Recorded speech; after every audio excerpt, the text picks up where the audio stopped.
প্রিয় দর্শকবৃন্দ, আসসালামু আলাইকুম রহমতুল্লাহ।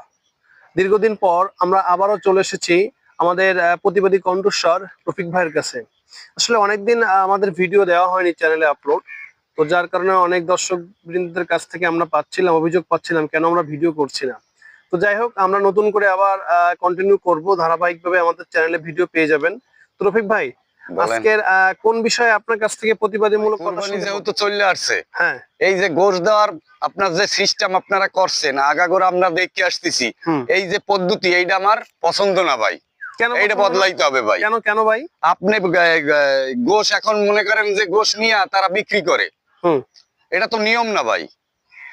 দরিদ্ররে দেন, আপনার মনে করেন আশেপাশে আপনার একদম দরিদ্র যে আসে তারে দেবেন, তাই না? হ্যাঁ, কোন আত্মীয়রে দেবেন। আপনি দেখেন সবাই গোশ পৌঁছাইতে পারেন না আপনি, কেন হবে? এটা এটা তো একটা বিজনেস দাঁড়াইছে গোশ নিয়ে। আচ্ছা, তাহলে আপনি বলতে চাচ্ছেন গোশ আসলে যেভাবে বন্টন করা হয় এটা নিয়ে অনেকে বিজনেস করে। হ্যাঁ, আচ্ছা, তো এটা এটা নিয়ম বলেন আপনি, নিয়ম। সেটা আমি খাইতে পারি না বিদায় আমারে দিচ্ছেন যে আমি খাবো।